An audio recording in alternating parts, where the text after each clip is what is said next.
ನನಗೆ ದೈಹಿಕ ಮಾನಸಿಕ ಹಿಂಸೆ ಆಗ್ತಾ ಇದೆ. ಜೈಲಾಧಿಕಾರಿಗಳು ನಿಮಗೆ ಸುಳ್ಳು ಮಾಹಿತಿಯನ್ನು ಕೊಡ್ತಾ ಇದ್ದಾರೆ. ನೀವೇ ಖುದ್ದಾಗಿ ಜೈಲಿಗೆ ಬಂದು ಪರಿಶೀಲನೆ ಮಾಡಿ ಅಂತ ನ್ಯಾಯಾಧೀಶರಿಗೆ ದರ್ಶನ್ ಇವತ್ತು ಮನವಿ ಮಾಡಿಕೊಂಡಿದ್ದಾರೆ. ನನಗೆ ಉದ್ದೇಶಪೂರ್ವಕವಾಗಿ ಹಿಂಸೆಯನ್ನು ನೀಡಲಾಗ್ತಾ ಇದೆ ಅಂತ ಕೋರ್ಕೊಂಡಿದ್ದು, ನನಗಂತೂ ಬೇಸತ್ತು ಹೋಗ್ಬಿಟ್ಟಿದ್ದೀನಿ ಇದರಿಂದ ಅಂತ ಹೇಳಿ ಅರ್ಜಿಯನ್ನು ಹಾಕಿದ್ದಾರೆ. ಅಕ್ಟೋಬರ್ 9ಕ್ಕೆ ವಿಚಾರಣೆಯನ್ನು ಕೈಗೆತ್ತಿಕೊಳ್ಳಲಾಗುತ್ತೆ. ಮತ್ತೊಂದು ಕಡೆ ಪರಪ್ಪನ ಅಗ್ರಹಾರ ಜೈಲಿನಲ್ಲಿ ರಾಜಾತಿಥ್ಯ ನೀಡಿದ ಪ್ರಕರಣ ಬಗ್ಗೆ ಈ ತಿಂಗಳಾಂತ್ಯಕ್ಕೆ ಚಾರ್ಜ್ ಶೀಟ್ ಸಲ್ಲಿಕೆಗೆ ಪೊಲೀಸರು ಸಿದ್ಧತೆ ನಡೆಸಿದ್ದಾರೆ. ಈ ಮಧ್ಯೆ ದೇಶದ 1 ವರ್ಷದ ಪ್ರಮುಖ ಸೆನ್ಸೇಷನ್ ಕೇಸ್ ಪಟ್ಟಿಯಲ್ಲಿ ದರ್ಶನ್ ಕೇಸ್ ಕೂಡ ಸೇರ್ಕೊಂಡಿದೆ. ರೇಣುಕಾಸ್ವಾಮಿ ಕೊಲೆ ಕೇಸ್ ನಂಬರ್ 2 ಸ್ಥಾನವನ್ನು ಪಡೆದಿದ್ರೆ ನೀವೆಲ್ಲ ಸಂತೋಷದಲ್ಲಿದ್ದೀರಿ, ಆದ್ರೆ ನಾನು ಸಂತೋಷದಲ್ಲಿಲ್ಲ. ಕೋಲ್ಕತ್ತಾದಲ್ಲಿ ನಡೆದಂತಹ ಟ್ರೈನಿ ಡಾಕ್ಟರ್ನ ಹತ್ಯೆ ಪ್ರಕರಣ ಏನಿದೆ ಅದು ನಂಬರ್ 1 ಸ್ಥಾನದಲ್ಲಿದೆ.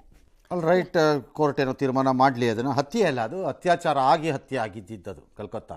ಬರೀ ಹತ್ಯೆ ಅಲ್ಲ ಅದು, ಅದಕ್ಕೆ ಅದು ನಂಬರ್ 1 ಆಗಿರೋದು. ದರ್ಶನ್ದು ಉದ್ದೇಶಪೂರ್ವಕವಾಗಿ ಅಂತಂದ್ರೆ ಏನಕ್ಕೆ ಉದ್ದೇಶಪೂರ್ವಕವಾಗಿ ಮಾಡಬೇಕು?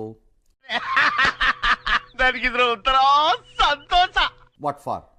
ಅವ್ರು ಪದೇ ಪದೇ ಮ್ಯಾನ್ಯುಯಲ್ನ ಪ್ರಕಾರವಾಗಿ ಕೊಡ್ತಿಲ್ಲ. ಆಯ್ತು, ಚೆಕ್ ಮಾಡಿಸಿದ್ರೆ ಆಯ್ತು. ಜಡ್ಜೇ ಹೋಗ್ಬೇಕು ಅಂತಿಲ್ಲ. ಈಗಾಗಲೇ ವಿಡಿಯೋ ರೆಕಾರ್ಡ್ನೆಲ್ಲ ಕೊಟ್ಟಿರ್ತಾರೆ. ಏನಾರು ಒಂದು ಮಾಡ್ಕೋತಾರೆ ಜಡ್ಜ್. ಅದನ್ನ ಜಡ್ಜೇ ಹೋಗ್ಬೇಕು ಹೇಳ್ಬಿಟ್ಟ ತಕ್ಷಣ ಅಲ್ಲಿ ಹೋಗ್ಬಿಡಕ್ಕಾಗಲ್ಲ. ಅಲ್ಲಿ ಯಾರು ದೊಡ್ಡ ಮನುಷ್ಯನ ನಾನು ಕರೆದ ತಕ್ಷಣ ಬಾಯಿಲಿ ಅಂತ ಜಡ್ಜ್ ಪುಕ್ಸಟ್ಟೆ ಕೂತಿಲ್ಲ ಅಲ್ಲಿ. ಏನ್ ಸರ್ ಇಷ್ಟೊಂದು ಕಾಮಿಡಿ ಮಾಡ್ತಿದ್ರೆ ಡಮ್ಮಿ ಪೀಸ್ ತರ ಆಡ್ತಿರಲ್ಲ ಸರ್? ಬೇಕಿದ್ರು ಹೋಗ್ಬೋದು ಜಡ್ಜ್, ಅದು ಪ್ರಶ್ನೆ ಬೇರೆ. ಅದು ನಂದು ಅದರ ಪಾಯಿಂಟ್.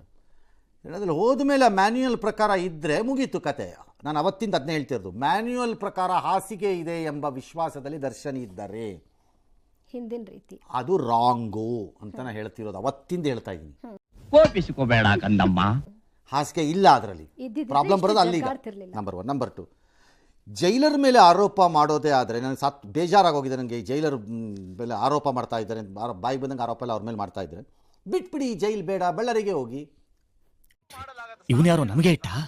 ಇಲ್ಲೂ ಇರಬೇಕು, ಅಲ್ಲೂ ಹೋಗಂಗಿಲ್ಲ. ಅಲ್ಲೇ ಹೋಗಿ, ನಿಮ್ಗೆ ಯಾವ ಜೈಲ್ ಬೇಕೋ ಅಲ್ಲಿಗೆ ಅರ್ಜಿ ಹಾಕ್ಕೊಳ್ಳಿ.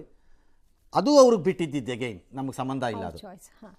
ಅಕ್ಟೋಬರ್ 9ನೇ ತಾರೀಕಿಗೆ ಮತ್ತೆ ನ್ಯಾಯಾಲಯ ಇದನ್ನು ಹಾಕ್ಕೊಂಡಿದೆ. ನನಗೆ ಐ ಹ್ಯಾವ್ ಎ ಪ್ರಾಬ್ಲಮ್ ಈ ವಿಚಾರದಲ್ಲಿ.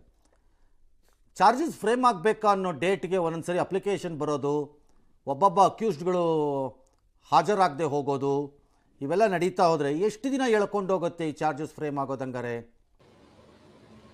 ಮಾತೇ ಇಲ್ಲ. ಸಮ್ ಪ್ರಾಬ್ಲಮ್ ಇದು. Charges has to be framed fast ಅಂತ ಸುಪ್ರೀಂ ಕೋರ್ಟ್ ಹೇಳಿರೋದು, ನಾವಲ್ಲ. ಕೋರ್ಟೇ ಹೇಳಿರೋದು. ಅಂಟಿಲ್ ಮತ್ತೆ ಸುಪ್ರೀಂ ಕೋರ್ಟ್ಗೆ ಹೋಗ್ಬೇಕಾ ಯಾರು? ಚಾರ್ಜಸ್ ಫ್ರೇಮ್ ಆಗ್ತಿಲ್ಲ ಇಲ್ಲಿ ಅಂತ ಹಂಗೆ ಆಗ್ಬಾರ್ದು. ಅದು ನ್ಯಾಯಾಲಯದ ದಿಕ್ಕನ್ನು ತಪ್ಪಿಸಕ್ಕೆ ಯಾರು ಟ್ರೈ ಮಾಡ್ತಾ ಇದ್ರೆ ಅದಕ್ಕೆ ಜಾಗ ಕೊಡ್ಕೊಡುದು. ಅರ್ಥವಾಯಿತು ಬಿಡೆ. ಏನಾರು ಬರಲಿ, ಅವ್ರು ಮಾಡಿದಾರೋ ಮಾಡಿಲ್ವೋ, ಅವರೇ ಮರ್ಡರ್ ಮಾಡಿದ್ರು ಅಥವಾ ಅವ್ರು ಮರ್ಡರ್ ಮಾಡಿಲ್ವೋ, ತೀರ್ಪೇನಾದ್ರು ಬರಲಿ, ಅದು ಬೇರೆ ವಿಚಾರ. ಅರ್ಥ ಆಯ್ತಾ?